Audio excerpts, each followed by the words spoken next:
comentou que o militarismo causou mudanças na forma da Umbanda, né, nomear casas, a cristianizar algumas coisas para ser aceita ali. E isso, pelo que eu entendo, assim, impactou muito na maneira que a Umbanda se apresentou a partir dos anos 40, ali, do militarismo pegando firme aqui no Brasil. Essa foi uma das grandes mudanças. Agora, quando você falou do Exu se adaptando, né, a duas maneiras, aí, ou mais maneiras também de se apresentar, para se encaixar nos territórios onde ele pode trabalhar, eu vejo também acontecendo um outro movimento de criação de novas linhas de trabalho na Umbanda.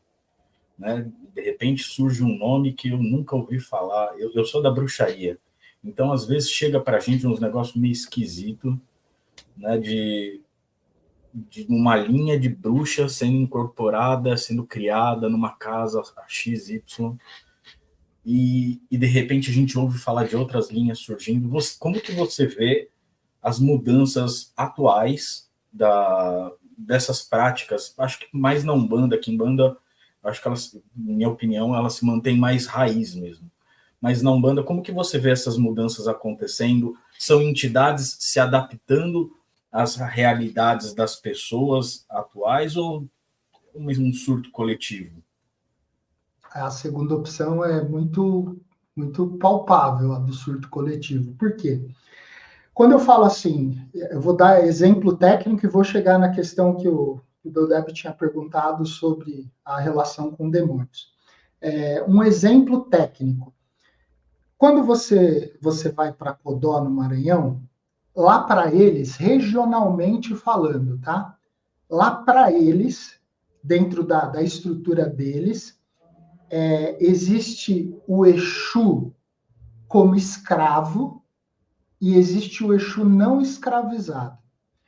Para eles, o Exu escravo é aquele Exu que não aceitou a colonização, a doutrinação, a mão do catolicismo, ele não aceitou. Então, ele é considerado um escravo porque ele é um rebelde. E o Exu, que não é mais escravizado, é aquele que se libertou, porque aceitou. Só que você não vai achar praticamente nenhum Exu dessa categoria, você só vai achar do outro. Você tem uma figura central no Maranhão, que vem da América Central também, que é a figura de Papaleguá, a família de Leguá e a família de Leguabuçu. Essa família, ela entra no terecô, ela cria praticamente o terecô, assim como o tambor de mina. E quando isso acontece, não tem Exu, nem no terecô e nem no tambor de mina. Contam os mais antigos que numa determinada roda de Boca da Mata, aonde a figura de seu Légua estava cantando, bebendo e confraternizando, um homem se aproxima da roda e não entra, porque ele não poderia entrar se ele não fosse convidado. E seu Légua vai falar com ele, pergunta quem ele é e o que ele queria ali. E ele fala que só queria entrar. Naquele momento, seu Légua pergunta o que ele daria para entrar. E esse homem entrega como se fosse um charuto, um tabaco, para seu Légua. A partir daquele dia, no terecô e no tambor de mina, seu Légua começou a ser oferendado com tabaco nas diversas casas de Codó, e Exu começou a aparecer nas rodas de terecô e tambor de mina. Mas Exu entra sendo Exu. Ele não se transforma em outra coisa. Ele pode agir de forma diferente, mas ele é Exu. Então, pensando aqui em Banda como um culto iniciático, como um culto que essa iniciação ela serve também para garantir a preservação do segredo, existem linhas que não se popularizaram. Existem linhas, dá para falar uma meia dúzia de linha que não se popularizou. Tanto que se alguém ouve o nome hoje, vai falar, não, isso não existe. Sim, existe, mas está guardado dentro do meio iniciático. O que vem acontecendo é que quando você não tem expertise nem no transe e nem na linha, você fica sujeito a coisas da cabeça. E aí o surto começa.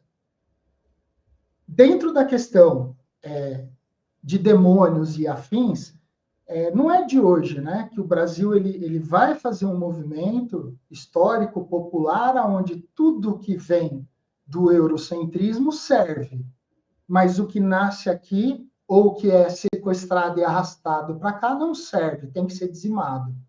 Então, você tem figuras de Exus e Pombogiras que vêm nesse processo migratório europeu, mas que são o mínimo. O mínimo. Não é o máximo, é o mínimo. São linhas bem pontuais. Só que hoje você pega alguém que está começando, a primeira história que surge é, porque meu Exu era um lorde. Minha pombogira era a bruxona disso e daquilo. E isso vai tomando um formato. Esses modelos de Kimbanda, porque a Kimbanda como sistema, por exemplo, ela não tem preocupações religiosas. Por exemplo, ela não tem a ideia de um Deus. Ela não funciona dessa forma. Ela não opera na figura de uma unidade que vai construir, uma unidade que tem seus filhos. Ela não opera. Ela opera dentro de uma ideia de que tudo veio da natureza e os primeiros povos também vieram da natureza. E esses povos são cultuados, sejam eles originários, primários, porque a magia da Quimbanda vem daí. A magia da Quimbanda, ela pode ter uma influência lá do leste europeu, mas é o 0,01%. Pô, então, esse Exu, essa pombogira, nunca foi puta, que é onde o pessoal se pega, nunca foi um indivíduo já dessa terra, dos povos originários, ele só foi, então tudo começa a acontecer a partir da ideia eurocêntrica. Então, esse cruzamento que vai acontecendo, essas quimbandas, elas vão tomando forma porque boa parte das pessoas querem isso. Elas querem trabalhar com o demôniozão, com o bichão, e quanto mais bichão ele for, melhor. Só que entra de novo naquela situação. A pessoa não está sabendo nem trabalhar com o básico, e muitas vezes quer ir numa direção que aquilo pode estourar na direção dela. Aquilo pode gerar uma reatividade. Tem linhas de Exu e Pombogira dentro do culto que a gente toma cuidado para manejar essas linhas, porque essas linhas podem trazer uma reatividade. Agora, quando eu começo a cruzar informações de fora, eu vou me afastar, eu vou me afastar, eu vou me afastar. Eu nunca vou esquecer, né? Hoje a gente tem a plataforma, é sempre uma tentativa, tentar trazer um profissional, um professor, alguém que tem uma expertise. Todo mundo que eu coloquei para dar aula na plataforma, a primeira coisa que a pessoa fez foi sair e abrir uma outra plataforma. É a primeira coisa que a pessoa fez. Só que, cara, leva tempo também. Leva tempo. Não adianta você falar que você vai dar aula e da noite para o dia você vai ter 20 mil alunos. Não vai, é construção. Tem uma série de coisas. Espiritualmente também é construção. E aí teve uma pessoa, exemplo, né? Que eu ajudei, coloquei para dar aula, dei uma força. A pessoa estava passando por um momento difícil financeiramente. Pô, a primeira coisa que ela me falou depois que ela se ergueu, que quem deu para ela fez o que fez, foi Lúcifer. Falei, caralho, eu tinha que trocar de nome na certidão agora.